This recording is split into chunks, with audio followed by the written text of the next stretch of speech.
Hey, boys and girls. Guess what? Oh, wait, don't look at me. I'm the elephant in the room. Don't look at me. Whatever you do, don't talk about me. Because that would be uncomfortable. Nobody wants to talk about the elephant in the room. But we got some elephants in the room, team. We got some elephants in the room. And today, I'll be the elephant in the room. It's okay. You can look right at me.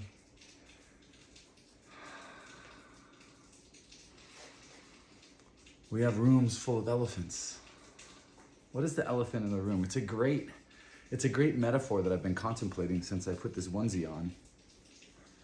And it's really fun to contemplate. Like, how do you define the elephant in the room? That thing that is in the corner of everyone's mind that nobody's talking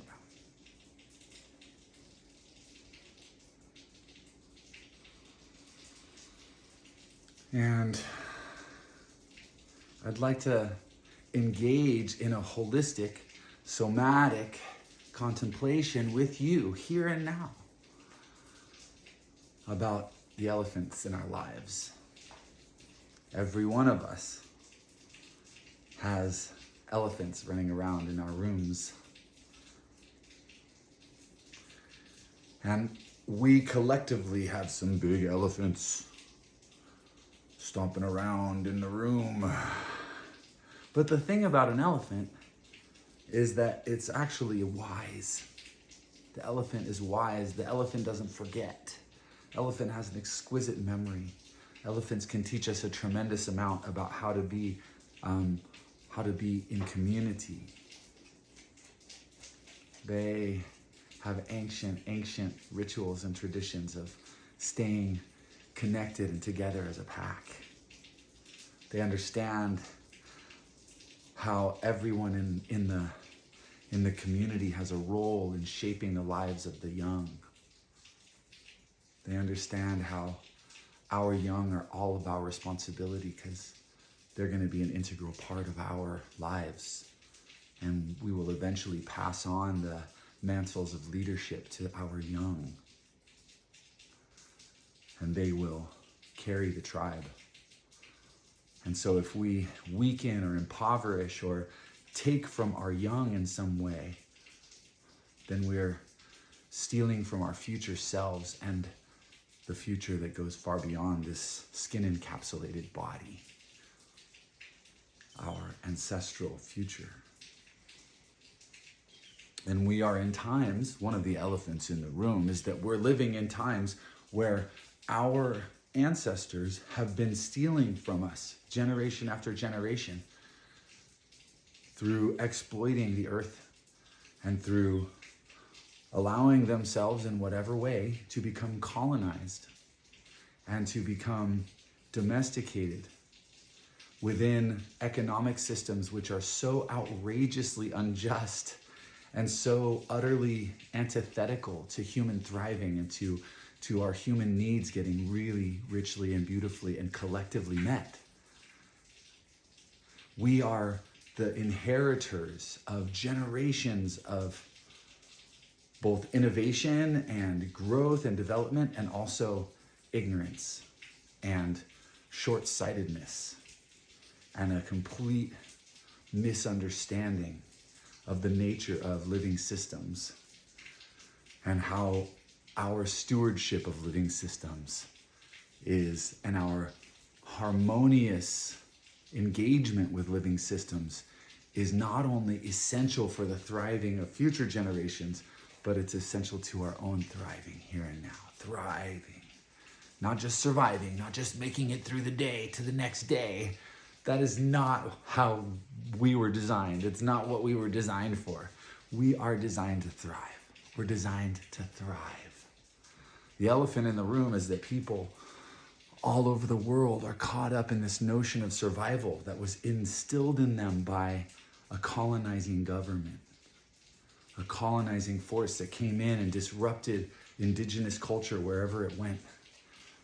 and took resources of the land, impoverished the people, stripped the people of equity and resources, and sequestered resources in the hands of the few clever, powerful ones who are willing to do whatever it takes to sequester those resources. A force that has, for thousands of years, been dominating the entire planet until now we have only just a few little vestiges left of intact indigeneity on the planet. We have inherited this legacy. And the elephant in the room, the big elephant in the room, is that if we let this machine keep going, it will destroy everything that we love. And our future generations are going to suffer much more intensely than we are suffering now. If we let this machine of colonizer culture just continue to just mow across human decency, human dignity, a sense of the innate sense that we all have that if there are 10 of us and we have 10 apples, then each person gets an apple. This is just like, if there are 10 of us and we have 10 apples, everybody gets an apple. And that's equity. And then everybody's happy. But the moment that somebody wants 2 apples, somebody ain't gonna get an apple. Now, we have this notion instilled in us from the colonizer that poverty is a matter of somebody's mindset and what they've done. But poverty was created in the first place and is perpetuated by those actually taking more than their fair share, not by those who just can't figure out how to get more. And we've inherited this. We've inherited this system that is breaking down before our very eyes. It's destroying ecosystems before our very eyes. This is the turbulence of the times that we're living in. We're right now under the gene key 36, the shadow of turbulence, the gift of humanity, and the siddhi of compassion. Because only through compassion can we restore the fellowship of humanity that has been just completely run through the meat grinder. Only through compassion can we restore the divine and ancient union of the masculine and feminine, of these polarized forces within us, the yin and the yang. Only through compassion can we come together and heal the ancient racial divides. Only through compassion are we going to find a way to restore the balance, restore equity and justice in the world, and revivify the world through bringing the resources that have been sequestered back into the whole so that we all can thrive together and have plenty of what we need in a non-violent way. Only through compassion are we going to soothe the mounting rage that lives in us. Because if you're paying attention, there's an elephant in you, an elephant of absolute outrage. It may be buried under hopelessness. It may be buried under fear. But only a numb, truly numb person cannot feel absolutely disgusted by our empathy scorecard as a species right now. We can do better. And the hopelessness that we can do better and the acceptance of violence as the only means to change something drastically is part of the colonizer programming. Colonizers win the violence game. They always have bigger weapons. But the most beautiful elephant in the room, the most beautiful elephant in the room that all of us in our hearts know is true, somehow we still know this deeply, is that love is greater than fear. That love, that the universal force of love, which is the gene key that we're going to be moving into very soon, the force of universal love, of unconditional love, is a more suitable force to align ourselves with than fear. And the colonizer doesn't use love to colonize.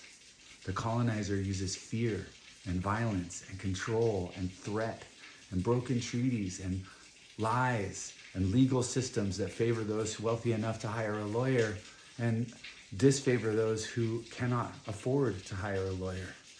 Because somehow in a world where there's enough of everything for everyone, they barely have enough to survive. What? This world was not designed by love. This human realm that we're inhabiting. But this world was designed by love. The world within which our human bubble exists is a holistically designed, self-organizing system. Holistically designed, self-organizing system. This world within which we've constructed a virtual reality of humanity and all of our ideas about this world and all of the rules that we play by is a dualistic kindergarten sort of manifesto in comparison to the holistic phenomena, the trinary phenomena of the world, the self-organizing systems of the world. Our human body, for example, was designed holistically. Our human body is designed holistically and it's being operated dualistically. What is the most advanced technology on this planet that we know of, that we can be certain of, that we've touched and seen? What is the most advanced technology on this planet that you've ever encountered? This body. This body. And the programs we're running right now are, it's like you're running a flip phone program on an iPhone 3000. This body is capable of things that your programming has told you are impossible. This body is actually designed to thrive, not to survive. And thriving requires us to have the right amount of everything, a balanced amount of all the things, water, air. We have human needs. Holistically speaking, we are part of infinite nested wholes, from this physical body to our most intimate relationship, to our family, to our greater family, to our community. Nested wholes, our ecosystem, our body, our home, our ecosystem, our watershed, our continent. We are embedded within these systems. And I can only thrive to a certain level within a system that is fractured. I can only thrive to a certain level. And thriving, in truth, the most simple and obvious definition of thriving is that you live in the current of love all day long. That you live in the current of love. Whether that love expresses itself through laughter, through creativity, through works of service with your hands, through compassionate dialogue with another, or through absolute grief and tenderness as you feel into your portion of our collective suffering and you give yourself permission to feel the grief and the fear, to become that vulnerable in the presence of our situation, our elephant in the room.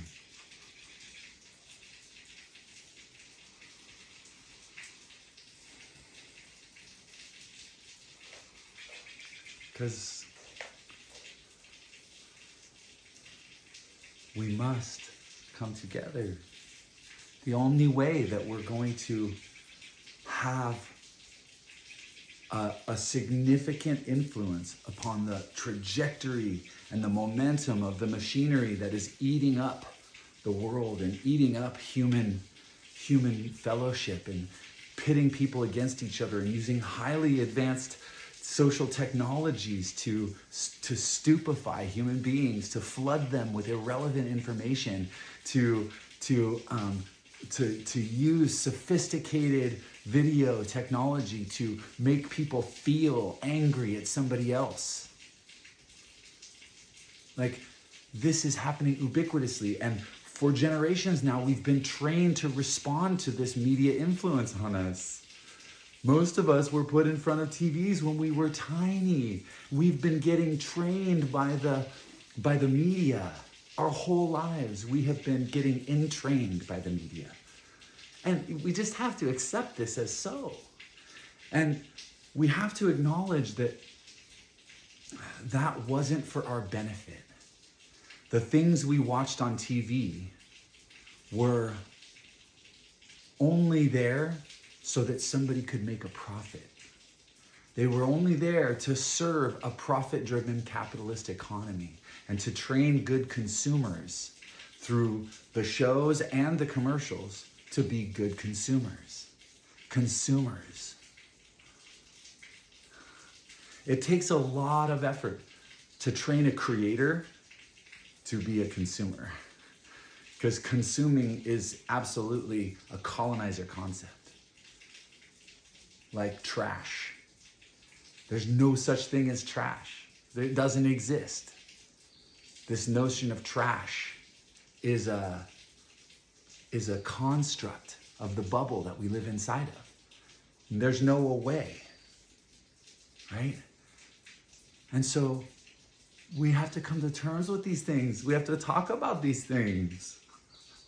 If we're going to make any difference, we have to figure out how to come together, what we can agree upon to create the more beautiful world for our grandchildren's children and we ourselves inherited.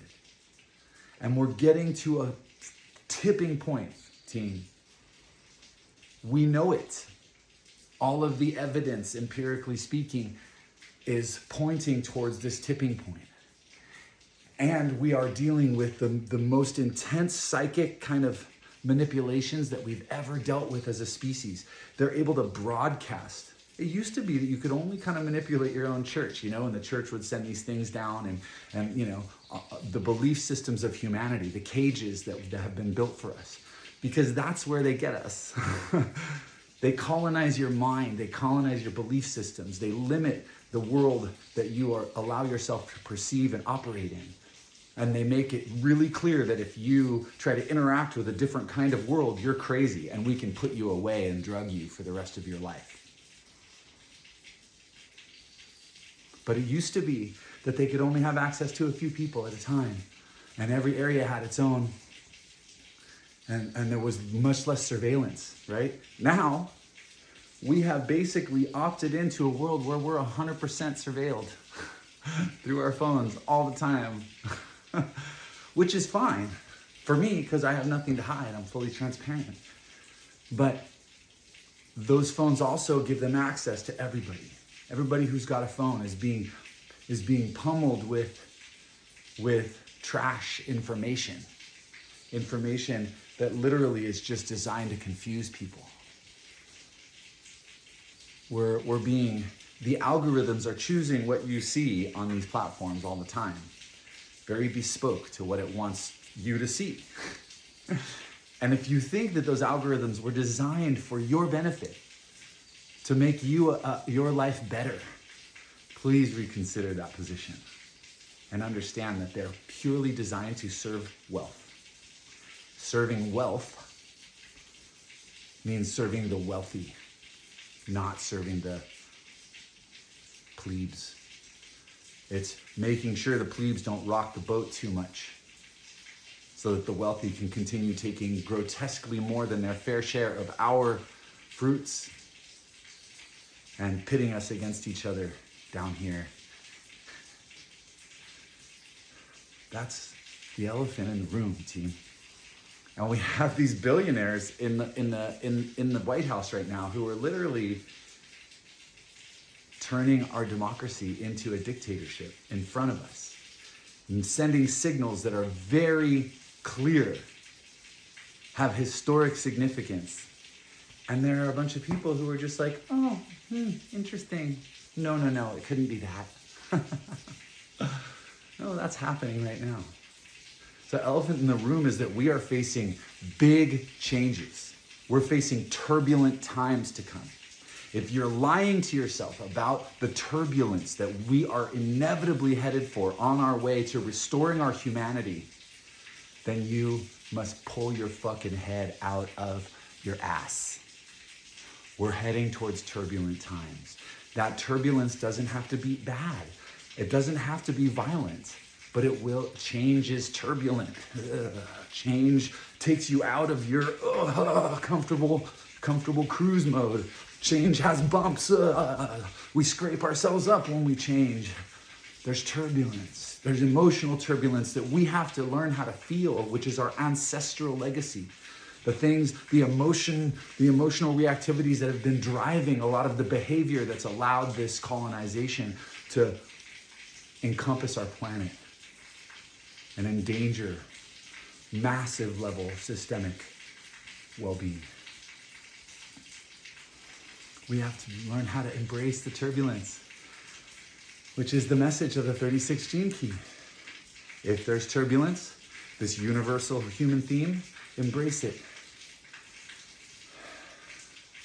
And recognize that historically, globally, nationally, we're coming to a crossroads where people are going to have to make some really important decisions about what they stand for and what they will and will not collaborate with. We are coming to a time and a place where each and every one of us needs to know in our bones what we stand for and what we will and what we will not collaborate with.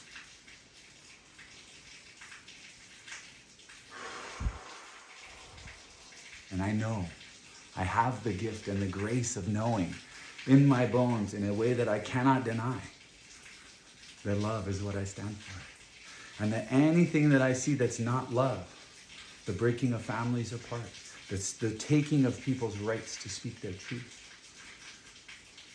the pressure to put into my own body something that I do not agree with, that's not love. Nah, that's not love. So I know the sound of love. I know the feeling of love. I know the sense of love. I saturate myself in this presence as often as I can. And because I know that love wins, love already won. Love is holding all of this little bubble in her infinite regenerative intelligence. I know that it's going to be all right. I know that I'm going to make it through. And that whatever happens is designed by love. Whatever turbulence I face in the name of love, with love in my heart. I know that these times require of me to be the most Olympically loving version of myself that I have ever been in all of my lifetimes. These times right here require of me to wrap up whatever karmic danglers are still keeping me from fully aligning with my deepest truth, my organic truth, and my infinite intelligence. We are all hiding superpowers inside of this miracle body of ours. We know that miracles happen. We've heard enough tales of them if we haven't seen them ourselves, and I have seen miracles. I have experienced enough miracles to know. I've been there for it enough times to know that the rules that we wrote about this universe are not the universe's rules to play by. Life plays by a set of rules far more simple and far more sophisticated than any of our little philosophies have managed to capture. This is just the truth. If you think that your little scientific religion has got a monopoly on truth and anything outside of that is some form of dangerous superstition, you're a fundamentalist. And that never goes well for anybody for long. It's very comforting to live in a fundamentalism. It's very comforting to feel held by a set of rules that are external to yourself. But the elephant in the room is that you're a creator. You're creating where you go. You are a creator, and you are just a cell in the body of a greater body whose full intentions you know no better than the cells of my hand know what I'm up to in the whole body. They're only doing their part. They don't need to do anybody else's part, because every cell in the body has its own role to play. Every limb has its own unique role to play. Every organ is playing its unique role in a thriving body. Nobody's competing for anybody else's role.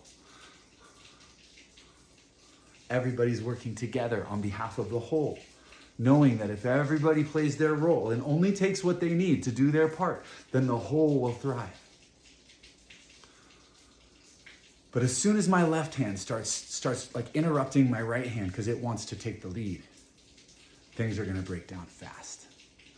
As soon as my bloodstream decides to keep a little bit of what it's delivering save it for a rainy day, instead of just deliver the nutrients to the places that's taking it. As soon as my bloodstream builds up an IRA, things are gonna go real bad. Because what happens though? It starts to constrict in that area. Resources start to constrict where something is accumulated where it's not meant to be accumulated. Our body's economy is exquisite. It's holistic. And we are a body. We are a body. This body cannot thrive under the rule of capitalism and profit. Cannot.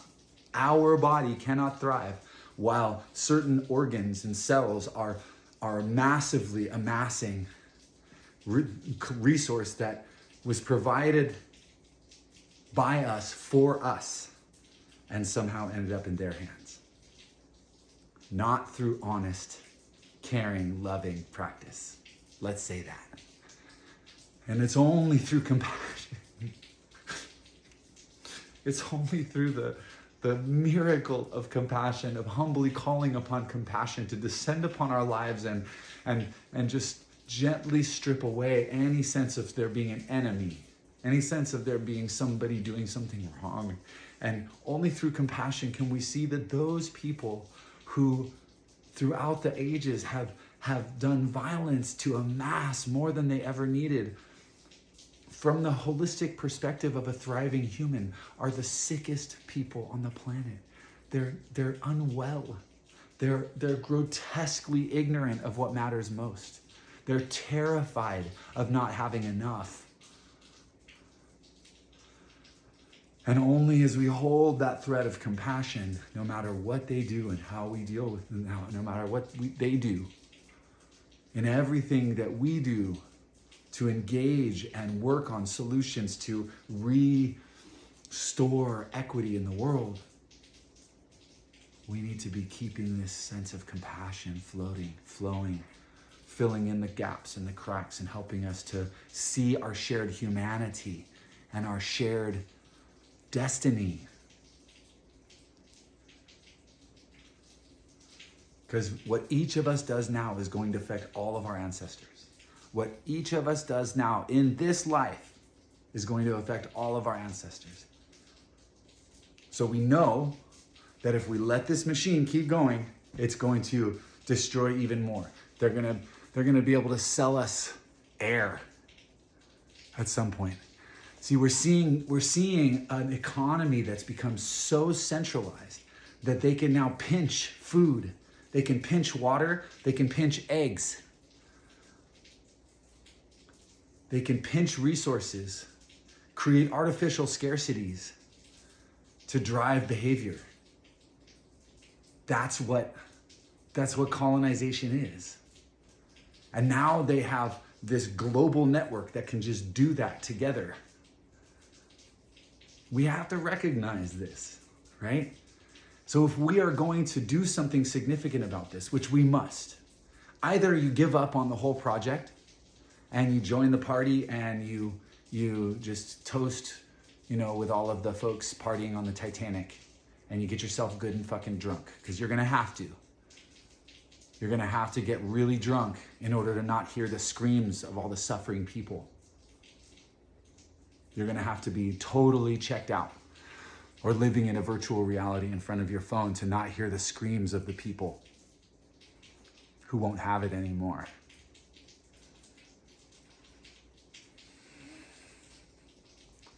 Because we've constructed a massive economy with massive infrastructure that doesn't actually meet human needs. It's not a human needs-based economy. It's a human desire, human greed-based economy.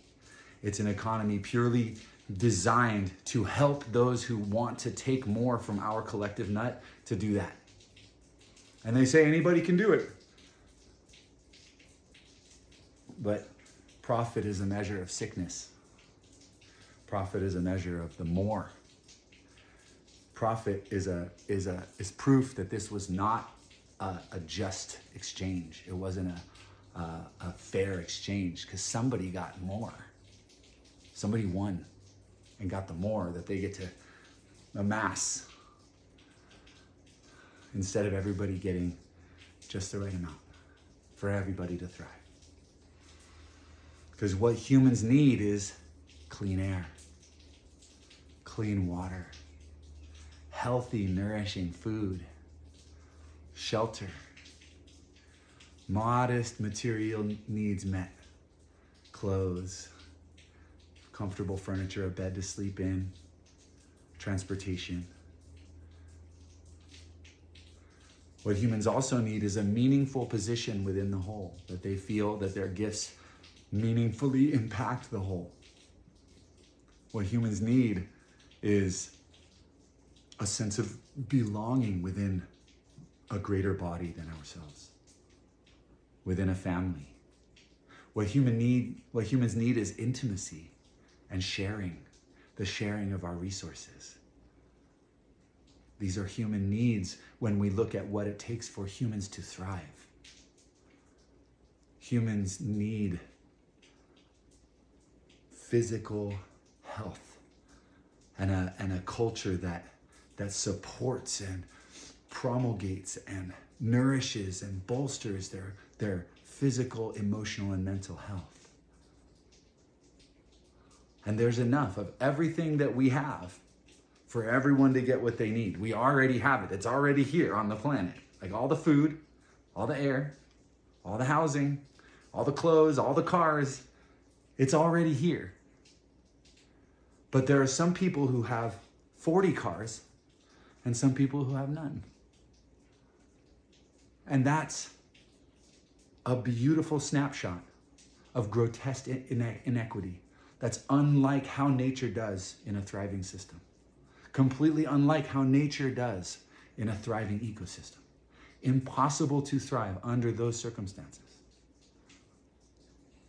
Because that person doesn't need 40 cars. This person needs a car. What's going on? Now, you might have this very familiar colonizer argument about how people don't want to work and, people are homeless because they want to be. No.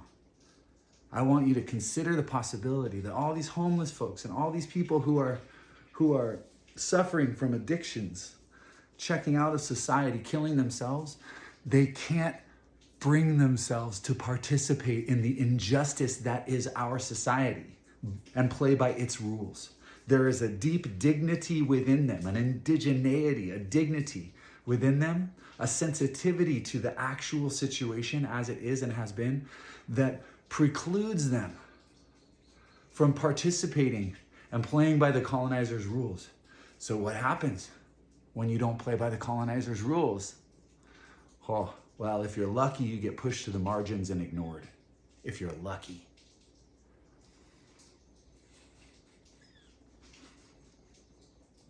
And then the billionaires who've taken from them, blame them, get everybody's ire aimed at them. take away their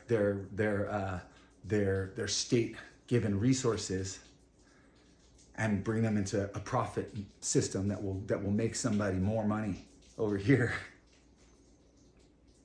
Seriously? That's what's happening right now in the American government. Yeah, it's turning into a for-profit car lot. That's what happened.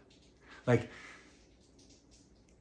if you can't see the insanity and the irony of that, if you're so inside of the bubble of Trump's regime, if you're so inside of that echo chamber that all of what's happening there is okay, that you can't see that having a car sale in front of the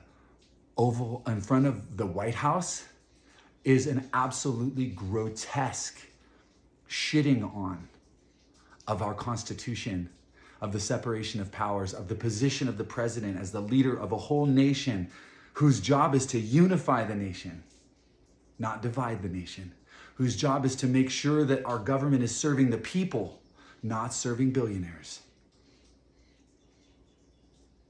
Because billionaires, the existence of billionaires is actually an injustice to the people.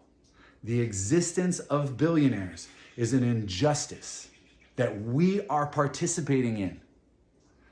Don't fucking blame anybody for it. We're doing it. We are still doing it. We're still playing along by their fucking rules. I'm still playing along to some degree, even 3 years deep in a very fucking uncomfortable experiment of not playing by those rules at every possible juncture that I can. The elephant in the room is that we have everything we need, but we haven't learned how to share it because we're still trying to fight each other for scraps. Elephant in the room is that the billionaires have hired a whole lot of folks to protect them, and you're probably one of them.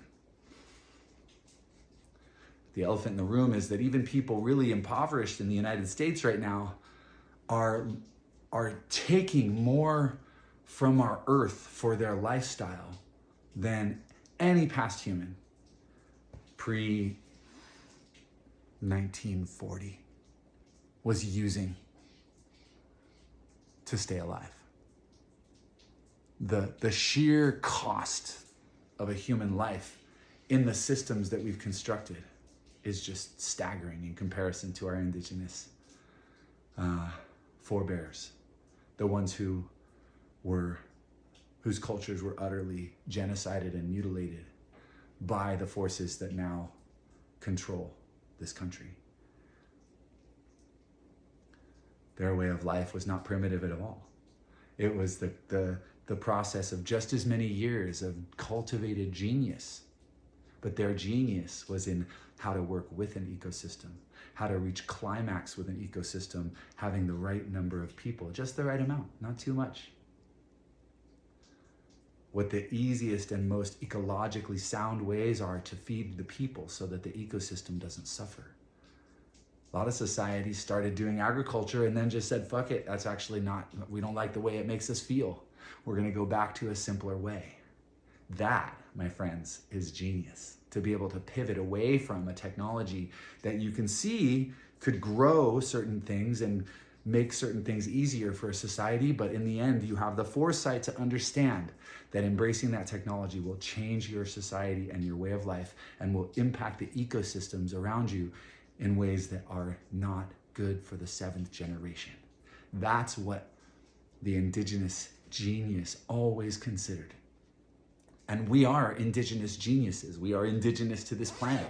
Our hardware is indigenous to this planet. The needs baked into this human body are indigenous to this planet. But the operating system that we're currently programmed with is not indigenous. It is colonized. It is dualistic. It is violent.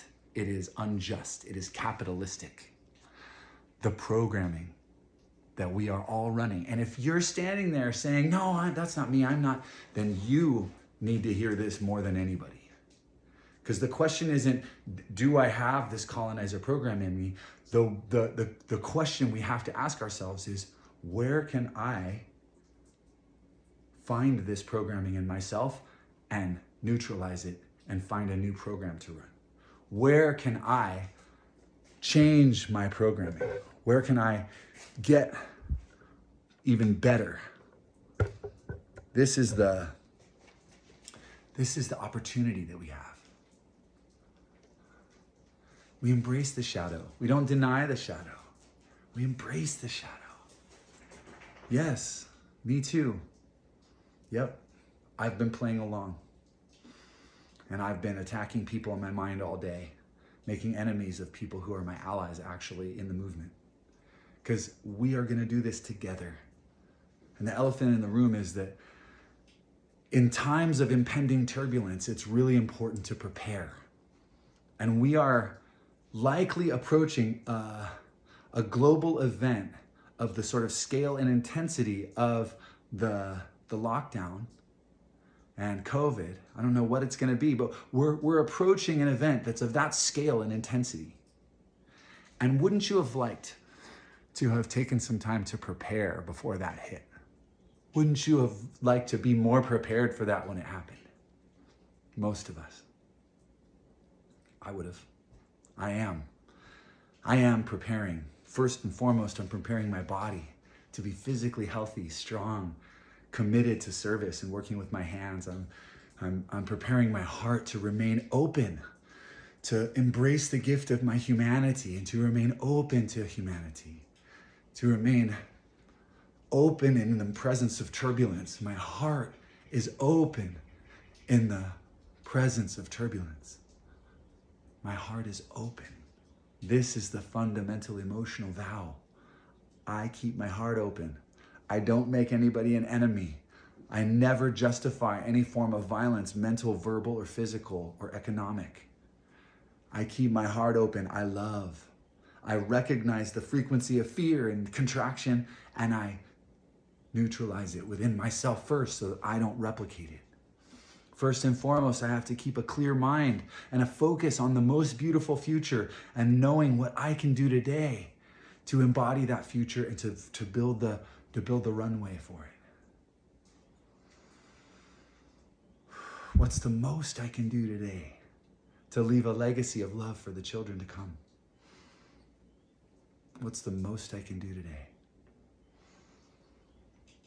Because it's not going to be a part-time job.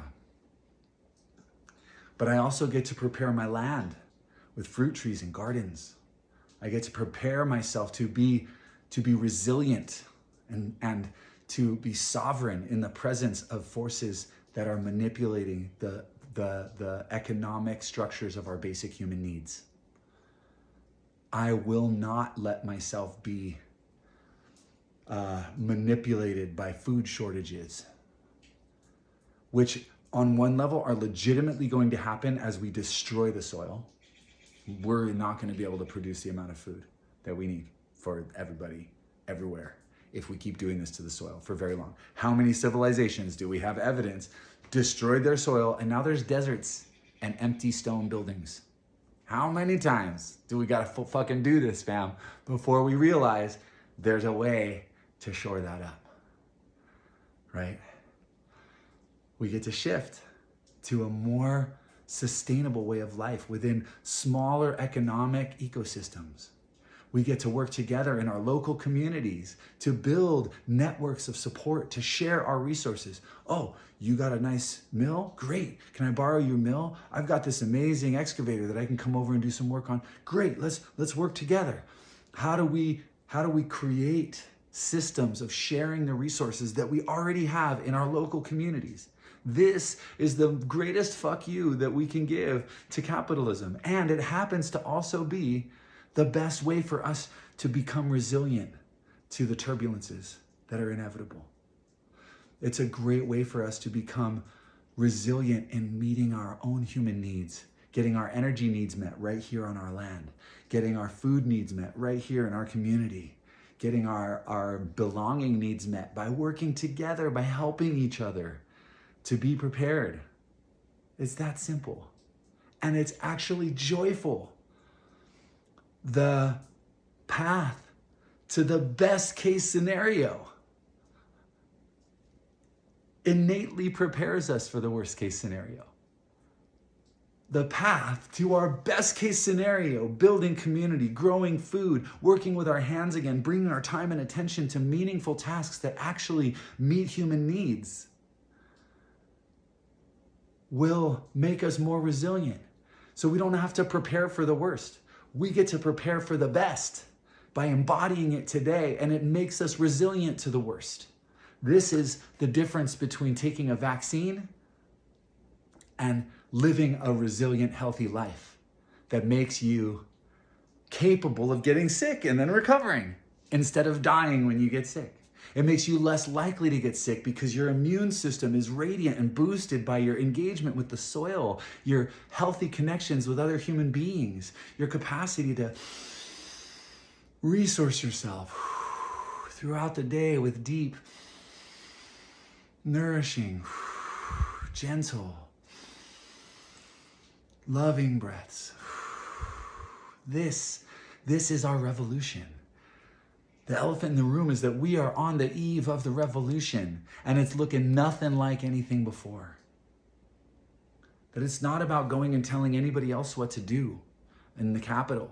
It's about coming home and doing the right thing in our community and giving every minute of our time that we have to our community and withdrawing from any activity which is in support of the status quo, capitalism and profit.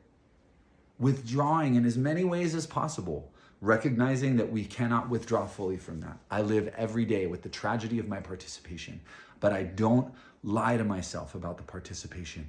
I accept where I am in my process of unhooking from the larger economic exploitation systems, and I have patience and love for myself, and I appreciate myself for the ways that I'm doing that. But I recognize that I still have a phone, I still drive a car, there's all kinds of things that I'm doing that are imperfect.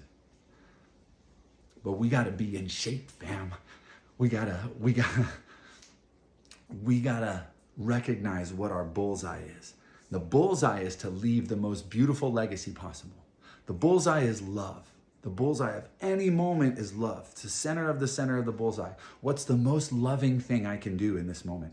The most loving thing is often to take a breath and step away from the situation and resource myself until I am grounded in my love and got a smile on my face. Often that is hitting the bullseye of love, and the first person we have to love back home is ourselves. But once we have loved ourselves, once our self-love hits a certain level, it starts to overflow. Yeah? But we got to be that version. We got to be the most awakened version of ourselves for the times to come. We don't get to rest in the blame game anymore. We don't get to rest in like getting off on being angry at people. We don't get to rest in our resentments anymore. All of those things are evidences of the places you need to grow, the places you have yet to heal and open your heart. If you can't look at someone or something and say, thank you, I love you, authentically, then the gap right there is your work. Because we're all here to do what we're all here to do. We all co-created what we're working on right now in past lives and the present. And this is the moment when it's time to come together, put aside our differences, and agree that love is the bullseye. That loving words are the bullseye of everything that comes out of my mouth. That a loving tone is the bullseye of everything that vibrates from my vocal cords. The loving breath. And a loving, relaxed, connected, dynamic nervous system. At ease, full of serotonin, low cortisol, is the bullseye. That a vitally strong and mobile body, a fully coherent spine, is the bullseye. And we gotta understand that a society where everyone has what they need, relationships where everybody feels nourished and upheld, where everybody is playing their part just right and doing in their zone of genius what they only can do for the whole, or what they best can do for the whole, where partnerships and soul mandalas, soul families are coming together that are designed to fit together to like elements of a microchip fit together to then create this greater possibility, right? This is the bullseye. And the bullseye is reflected in a community where all of our children wake up knowing that they wake up with a healthy family and a roof over their head and plenty of food and clothes that they like to wear to school, if they go to school at all. That the children are cared for. Every single child is tracked by more than just their parents. That we are surrounding our children with love and support and mentorship. That's the bullseye. That every single one of us has what we need to thrive. Boom. That's the bullseye of love. That's how love designs things. And if we can agree that love is the bullseye, then we have to admit when we miss the bullseye. The only way we're going to calibrate our whole nervous system and relational systems and social systems to love is to admit when we missed and to stop making excuses and saying, well, that's the closest I'll ever get. Whatever, I guess I'll just keep shooting over there. Don't adjust your target. Don't lower your aim just because you missed. That's insanity. We have to go on missing most of the time until we hit it. When you hit that bullseye in one place, oh, it feels so good. Wow. And the more we hit the bullseye, the easier it gets to hit the bullseye. But as a great teacher of our age, Tony Robbins, once taught me, start by keeping the bullseye close. Hit that bullseye. Start by just drinking enough water today, team. Start by calling somebody you love and telling them that you love them. It's the little, simple, everyday actions that each of us takes that are going to dispersively, collectively, be the big shift that the world needs. It's not these big heroic sort of like focal points of some kind of protest or something like that. Those will come, and when we're ready for them, holistically ready for them, they're going to be one of the most beautiful things the planet has ever seen. The most beautiful gatherings of humans in the name of peace, by the frequency of peace, under the guidance and leadership of love. Imagine a force of 1 million people who are saturated in love, ascending around the capital and praying together for the releasing of the prisoners, practicing ho'oponopono and reconciliation together, having containers where these racial tensions and gender tensions can be resolved through humble acknowledgement of our mistakes, through forgiveness, through feeling the other where we have been afraid to feel them. On a mass scale. Imagine ecstatic dancing on the grass around the White House. People just celebrating love and being utterly unafraid of any form of punishment leveled at them for living their values in public. The value of love, the value of standing up for what is just. The value of showing up and embodying your love and your truth in the presence of power. The presence of human, social, political power, economic power, which is not real power. It is a really sad caricature of power. Real power, right there. That's real power. This is the real power. This is what we cultivate in our practice. This is what we cultivate physically every day through moving, shaking, releasing the shackles of our colonization that grip our nervous system. All these fucked up beliefs, terrible habits, these posture patterns and movement patterns and breath patterns. that just keep us locked. All these thought patterns that keep us locked into this impossible world where everybody's just trying to get what they need, so I just got to get what I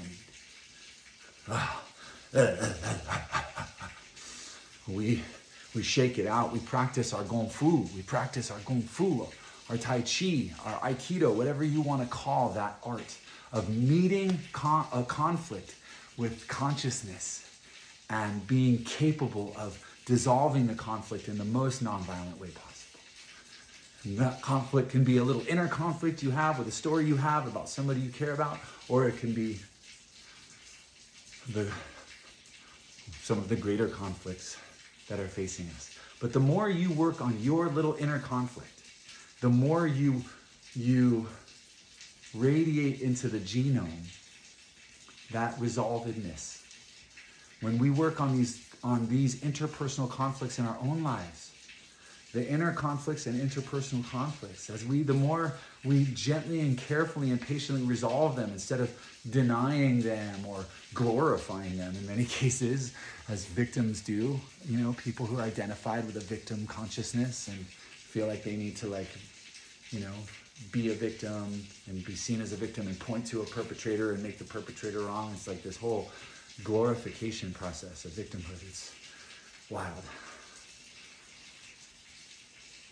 But we get to unravel these things inside of us. We get to unravel these little cages that we have inherited. And each time we do that in our personal life, it radiates out. So more time doing that. Find practices, whatever they are, that help you to unravel that tension, that help you to come home to the deep inner reservoir of silence and wonder inside of you, that help you to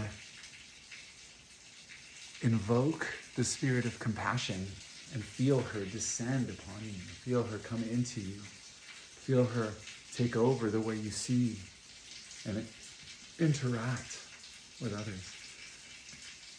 The more we can release what we no longer need in our nervous systems, in our emotional system, in our mental body, let go our grip on these attitudes that make us feel safe and make us feel relatable to others, but are actually part of this great network of programming that we inherited. The more we can release that, and spend time evoking the presence of love and gratitude. Thank you. I love you. Thank you. I love you. Thank you. I love you. Bringing that gratitude and love to ourselves and others. This is the medicine. This is the medicine, fam. The elephant in the room is that we are designed to thrive. We are designed to thrive, not to survive. It's like saying a car is designed to start surviving. No, a car is designed to go. But it has to be able to start. But if you focus all of your efforts in fixing the car on just getting it started and not making it go, then it's probably not going to go that well. We're designed to thrive. The elephant in the room is that we are designed to thrive. And it is our responsibility, our kuleana, our sacred responsibility, our dharma, and our destiny to discover how to thrive in the most egregious conditions, because that's what we also have inherited at a cultural and collective level. We've inherited egregious conditions in many ways that we are designed to evolve beyond and render obsolete by our tremendous self-loving, universally loving, thriving. Let's go, team. We got this. Thank you. I love you. Thank you. I love you.